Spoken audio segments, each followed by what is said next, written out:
In the summer of 1872, a small group of the wealthiest men in America stood on a windswept mesa near the Colorado and Wyoming line on their knees in the dirt. They were not panning for gold. They were plucking rubies, sapphires, and rough diamonds straight out of the ground with their bare hands. To them, it looked like the richest mineral discovery in the history of the world. In truth, every stone had been carried there in a sack and pressed into the soil by hand. This is the story of how a barren patch of high desert was made to glitter, and of the quiet geologist who saw through it. The scheme began with two veteran prospectors named Philip Arnold and John Slack. They were cousins from Kentucky, men who had spent years chasing mineral rumors across the West and had learned how the rich listened to such rumors. In 1871, they appeared in San Francisco carrying a worn buckskin pouch. Inside was a handful of uncut gemstones. They were careful to seem reluctant, letting it slip that they had found a field somewhere out in the territories. A place so rich they were afraid to name it. Reluctance, they understood, was the most persuasive sales pitch of all. San Francisco in 1871 was a city built on the memory of sudden fortune. The gold rush had minted millionaires overnight, and the men who ran the city still believed the ground beneath the West was bottomless. At the center of that confidence stood the Bank of California and its founder, William Chapman Ralston, the most powerful financier on the coast. Ralston had a weakness that every con man dreams of finding in a mark. He wanted to believe in the next great strike, and he had the money to chase it. When word of a secret diamond field reached him, he did not laugh. He leaned in. Ralston brought in a partner well-suited to the work, a Confederate veteran and speculator named Asbury Harpending. Harpending was charming, restless, and experienced in ventures that lived near the edge of the law. Together with their circle, they pressed Arnold and Slack for proof. The prospectors agreed to deposit a sample in the bank, but only under heavy conditions of secrecy. The performance worked perfectly. The more the two Kentuckians hesitated, the more the financiers convinced themselves they were closing in on something genuine. Caution on one side, feed greed on the other, and the trap began to close on the men who thought they were setting it. To turn whispers into capital, the stones needed a name that nobody would question. That name was Tiffany. The samples were carried east to New York and laid before Charles Louis Tiffany, the most famous jeweler in America, whose word on a gem was treated as gospel. In a parlor full of eager investors, Tiffany examined the rough stones and pronounced them genuine and immensely valuable, appraising the small parcel at around $150,000. It was a stunning endorsement. It was also wrong. Tiffany was a master of cut and polished jewels, not of raw stones fresh from the earth, and he had been handed a problem outside his expertise. With Tiffany's blessing in hand, the investors still wanted a professional verdict on the field itself. They hired Henry Janine, one of the most respected mining engineers in the country, a man whose reputation was built on caution and whose fee reflected it. Arnold and Slack agreed to lead him to the site, but blindfolded the route, marching the party across miles of empty country so the location could never be retraced. To the financiers, the secrecy felt like protection of a priceless asset. In reality, it was stagecraft, buying the con men time to prepare the ground that Janine was about to inspect.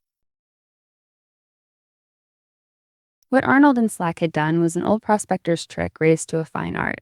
It was called salting. Earlier, the pair had quietly bought up cheap, flawed industrial diamonds and rough-colored stones, including a parcel of South African gems purchased in London for a fraction of what they would later seem to be worth. They carried these stones to the chosen mesa and worked them into the soil, into anthills and cracks in the rock, scattering them where a careful inspector would be sure to dig. The trap was not a single planted diamond. It was an entire landscape arranged to deceive. When Henry Janine reached the salted field in June of 1872, the results overwhelmed him.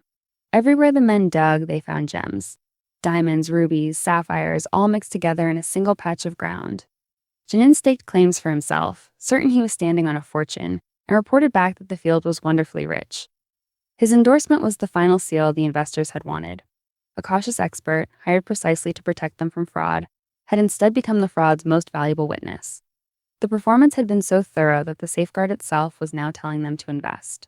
Convinced beyond doubt, the financiers moved fast and big. They organized the San Francisco and New York Mining and Commercial Company, capitalized in the millions, and drew in famous names across the country. Then they did the thing every swindler hopes for. Rather than make Arnold and Slack partners in the bonanza, they bought the two prospectors out, paying them roughly $660,000 to walk away from their interest, a sum worth many millions in today's money. The conmen were handed a fortune and politely shown the door. From their point of view, being removed from the company was the perfect ending. The stones even reached the highest tables in New York. Investors and endorsers in the venture included men of national standing, and Charles Tiffany's name lent the whole enterprise a glow of respectability that no prospector could have manufactured alone. Newspapers began to whisper of an American diamond empire that might rival the mines of Africa. Capital poured in. Offices were opened. For a few intoxicating months in 1872, it seemed that the United States had found its own field of endless wealth, and the smartest money in the country had already bought its place at the front of the line. The man who unraveled it all was not a detective but a scientist. Clarence King was a Yale-trained geologist leading the United States government's geological exploration of the 40th parallel, a massive survey of the very region where the diamond field was said to lie. King had spent years mapping that country, and he took it as a professional insult that a discovery of this magnitude could exist inside his survey area without his ever having seen it. If the field was real, his survey had failed. If it was false, then the richest men in the country had been robbed. Either way, he had to know. King's chance came from an ordinary conversation. On a train, members of his survey team fell into talk with Henry Janine, who described the location of the wondrous field in enough detail for the geologist to recognize the ground. To a trained eye, the description rang false. King knew the geology of that region intimately, and he understood something the investors never grasped. Diamonds, rubies, and sapphires are born under wildly different conditions, deep and separate processes in the earth. They do not form together, and they would never naturally lie scattered side by side in one shallow patch of sandstone. The very richness of the field was the proof against it. King led his men to the site in the late autumn of 1872 and examined the ground with a scientist's patience. The truth gave itself away quickly. Gems appeared only where the soil had been disturbed, only in places a person could easily reach, and never in the deeper, untouched rock where a real deposit would run. They found stones balanced in anthills and lodged in footprints. One famous detail told the whole story. A diamond was discovered that showed the marks of a lapidary's wheel, a cut stone that nature could never have made. The field had been salted, and now King could prove it. King did not sell what he knew, and he did not keep it quiet for advantage. He rode hard to confront the company directors and laid the evidence before them plainly. The diamond field was a fraud. To their credit, the financiers chose to face it. They made the exposure public rather than try to unload their worthless shares on the next round of victims, and the great American diamond empire collapsed in a single season. Clarence King became a national figure for his honesty. Years later, when the country created the United States Geological Survey, he was named its first director. As for the two men who started it, their fortunes ran in different directions. Philip Arnold returned to Kentucky, settled in Elizabethtown, and lived openly on his diamond money, even opening a bank of his own, before dying in 1878 after being shot in a dispute with a business rival. John Slack faded into obscurity, drifting to New Mexico, where he is said to have ended his days quietly as a coffin maker.